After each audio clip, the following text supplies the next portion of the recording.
This is me breakfast at my friend's cafe at the wine pantry in Mask.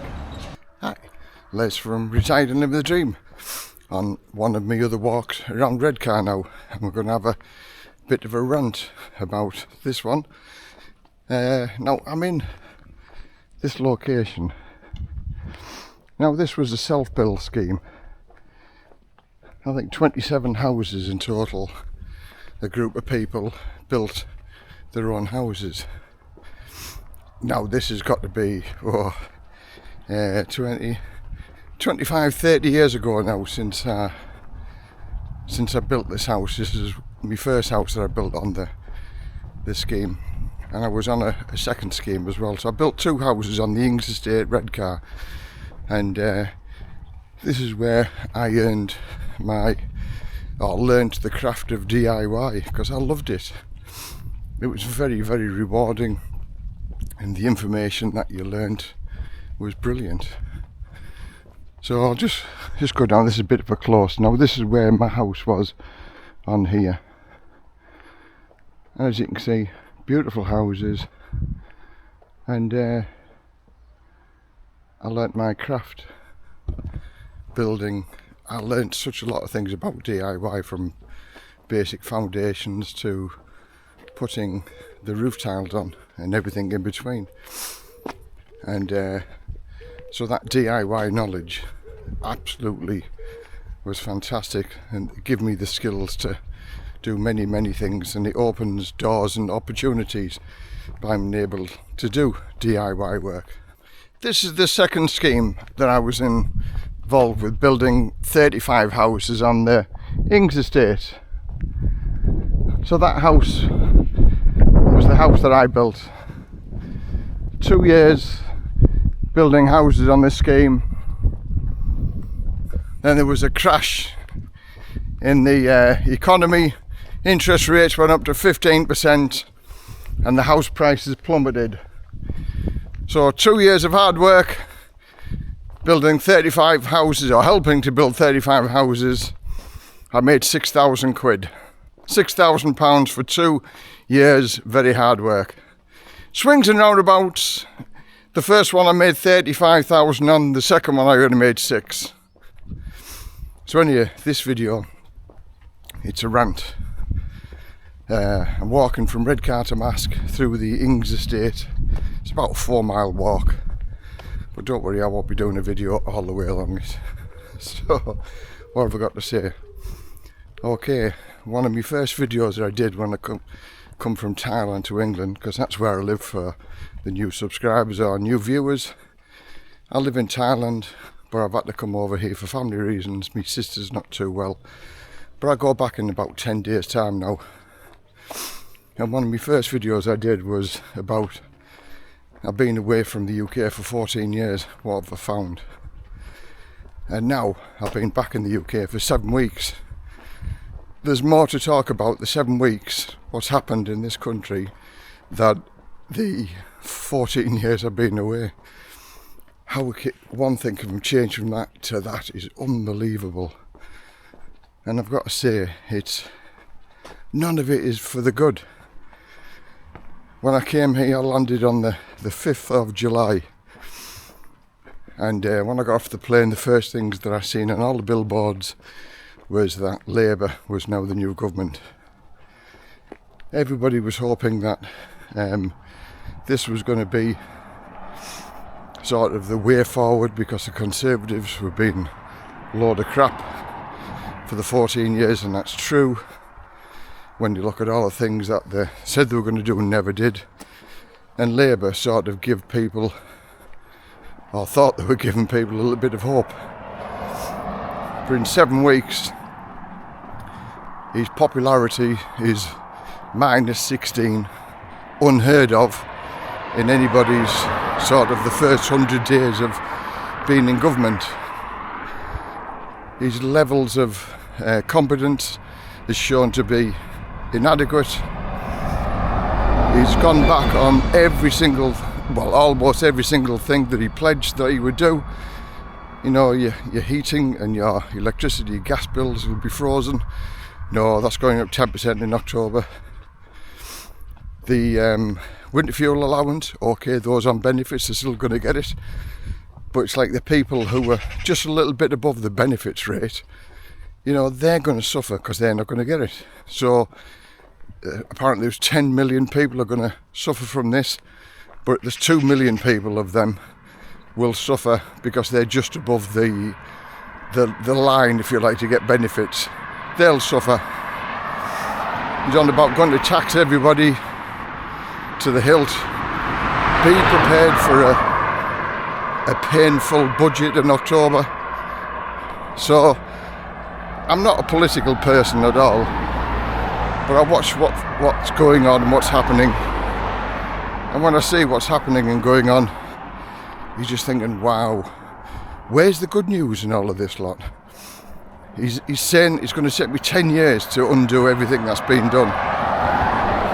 So basically he's being cheeky and saying, keep me in for 10 years, the next 5 years is going to be painful, but after that it'll start getting better. How arrogant can the man be, telling everybody 5 years is going to be painful, then after that it's going to get better?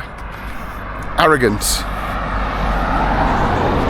And illegal immigrants has been reclassified to irregular migrants.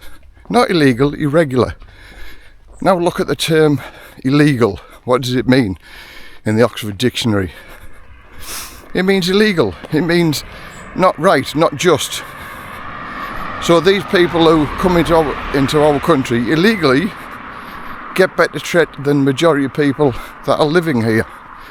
And everybody can understand and everybody can see that.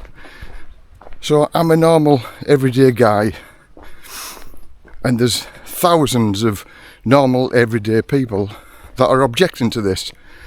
But now we're all right-wingers because we're objecting to what they're doing. And when all's said and done, isn't it the government is supposed to work for the working people, or that everybody's views in the UK? They're there to represent us. Well, I think the majority of people, and they've shown that by the various disputes that they've had, are saying, listen, Kia, we don't want this. This is what we want, and we're not getting it. Being tough on crime. Empty the jails because of people they've done 40% of their time, and then we're going to let them early because we've got more people to put it back in jail. Where's the deterrent in that? Because once the jails are full again, then they'll have to go back to the soft option. Don't put them in jail, give them, community service, or let them off with it. We'll charge you for 6 months to be in prison, but we'll put it off for a year. If you commit any offences within a year, then he'll go to jail. Soft option. I work for the probation service. It was a joke. It really, really was. They were having a day out, really, at the taxpayer's expense. But I've done other videos about that anyway. So that's a couple of things that's happening in this country in the 7 weeks that I've been here. But there's more. There's more. And it just goes on and on every time I look on the news or read the paper. The next one, they're thinking about tampering with the pensions. They've already talked about upping the pension to 71. 71. Where's your enjoyment in life at 71-year-old if you're having to work until you're 71 before you can get a state pension that you paid into, which is now called a benefit. Not a state pension, it is a benefit. So it's just, you couldn't really make this up, could you? This is sort of the horror story of all horror stories of what you want your government to do. There's no good news. I'm walking around Redcar, the Inks estate. It's stunningly beautiful around here. It really is nice. But, how nice is it going to be when everybody's struggling for the mortgage, everybody's struggling for, they're going to be paying more taxes. Do you remember in 2008, the banking industry caused the crash and the taxpayers bailed everybody out. Where's the compensation for that? 2008, oh, we're all in it together. We're all in it together. We're all there to, pull the country back. Can anybody see anything that's happened with austerity from 2008 until 2024? Where's all the good things that are happening? All them years. Somebody leave in the comments just one or two good things that's ever happened in this country because of us putting things right with austerity. I can't think of any. So, work till you drop. That's what the government want. So then they don't have to provide anything for your golden years. And that's another thing, retirement. My channel's called Retired and Living the Dream. And it is, I'm living the dream. I live in Thailand, I live in a beautiful country. I have a good life on not a lot of income. So people can retire on not a lot of income. And it can be done, because I do it. So if you want some tips or advice, have a look at my 400 videos that I've got on YouTube. And I discuss and I talk about many things with regard to living in Thailand. Now, I moved out with the UK 14 years ago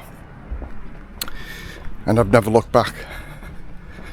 And I've come back now, as I say, for my sister. She's ill for family reasons and I'm back. But I go back to Thailand in 10 days time. And boy, I'm so looking forward to going back. So looking forward to going back to a lifestyle that we could only dream of over here. Because the cost of living, I don't worry about my food bills, I don't worry about my electricity bills. I'll give you some examples. My electricity bill, £16 a month. My water rate, well, it isn't water rate, it's the water charge. Cost me no more than £2 a month. £2 a month. I've got a sewerage system which is like a fosse-septique in France. It's a soak away thing. So if I get the drains emptied or the septic tank emptied, it's a tenner to get it emptied. And they only need emptying maybe every 4 or 5 years. The rent, I used to rent the house. Have a look at my videos, the house that I'm renting. I'm buying that house now. Thailand is the place of opportunities, and I was fortunate and thankful enough to the person who let me buy the house on a rent-to-buy system. As a 61-year-old, could you get a mortgage or a loan off somebody in the UK? No, you can't. So the rent that I used to pay was £240, or the equivalent, £250 a month for a nice 2-bedroom house in a nice location, 5 minutes drive from the beach. Morning.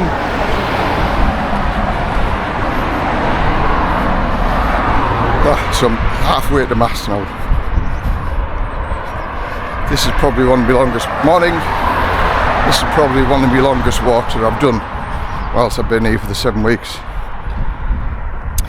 So getting back onto the shambles of everything. They're doing away with the Bibi Stockholm. There's no mention where they're going to put the 500 people that were supposed to be on there. Now I think, because I've seen with my eyes in 7 weeks, all the cheapish houses in Redcar have been sold. Sale agreed, sale agreed, sale agreed. 7 weeks I've been here, and it's basically as soon as a cheap house comes up, it's sold. Now, this is the sceptical Les. This is what I'm thinking of. They're having trouble with hotels. All the people are going on about, these people living in 4-star luxury hotels and things like that. So they've got to get away from that, because that's a bad vibe. They've already offered landlords a bucket load of money to put them in. But there's bad feeling with that also. Because, as I say, as soon as people see that the landlords are raking in, and it's usually the wealthy people who've got bucket loads. There's one Labour MP has just been out, well not ousted now, but he's been pulled up for having a number of apartments that have got mould, black mould all over it. And he said, oh, I wasn't aware of it. Load of rubbish. He said it's run by an agent, and he said I'm not aware of. Absolute load of crap. Don't believe it at all. But again, he'll pull a few strings and it'll be all brushed under the carpet and he'll get away with it. So again, with all of these cheap houses, in some ways it makes financial sense, doesn't it? The government buying all the cheap houses up that they can. So the government has the money, so the landlords aren't raking it in. And in some ways, if we have to pay this amount of money, why doesn't the government buy them? And therefore, any profits, well, there shouldn't be any profits, they should do it at a level playing field, so the taxpayers aren't paying all of this lot. If we have to put them up at a negative cost, and then once the situation is sorted out, sell all the houses and put the money back to the government. That's sort of a free way of doing it. But how many other people have seen cheap houses getting sold around their location? It's staggering. For me, it's staggering to see all of them cheap houses just sold. So that's my thoughts of it. What else has gone on? The cost of food, the cost of eating out.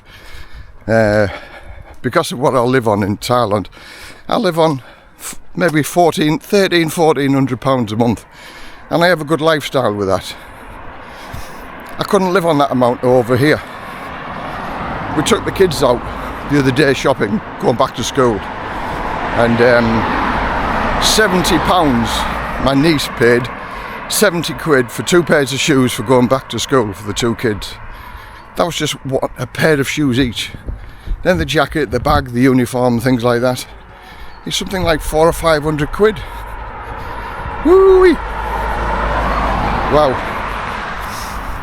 We went into the craft shop and I said to the kids, because it's my last 10 days now, I said, go and get some things, that you can play with, that you're interested in. And it's all to do with packages, isn't it? And the brightest things might not be the best value. Again, that was like £25 for the couple of bits and pieces that they got. But they wanted more and more and more. I wanted this, I want that, I want the other. I said, yeah, but you can't have this, that and the other. I said, this is what it is, you've got your choice, blah, blah, blah. And that was it, they were happy with that. So, price of cars. The price of cars over here. Unbelievable. My niece is driving around in a mobility car that she helps my sister drive around. My sister gets the mobility allowance.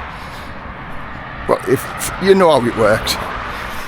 But the car, and it was a small car for a Vauxhall Corsa, the price of that was £27,000 for a car. Now I thought cars in Thailand were expensive until I came here. £27,000 for a new car. My first house that I ever bought was half of that price, and it's just like £27,000 for a normal everyday car. Who can afford that? It's a mortgage, it's more than a mortgage. I'm in a bit of shade now, which is lovely.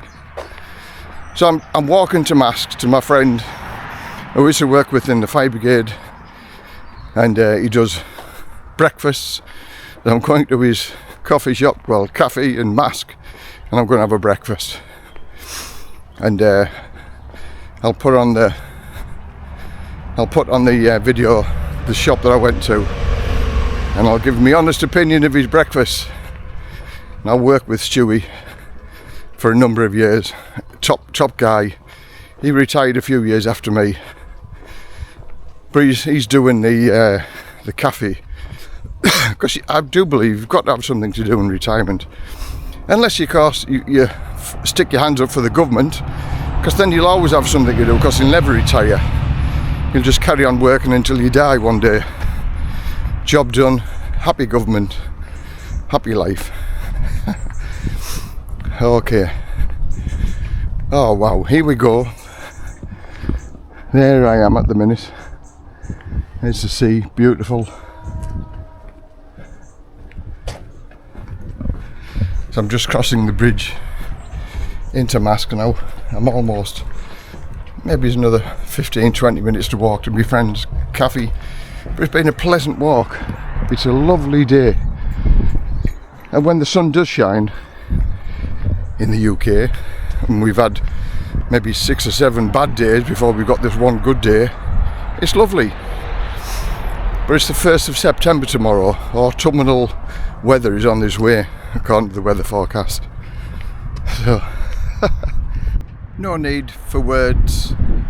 Just sat 3/4 of the way to Mask, listening some tunes, overlooking that view.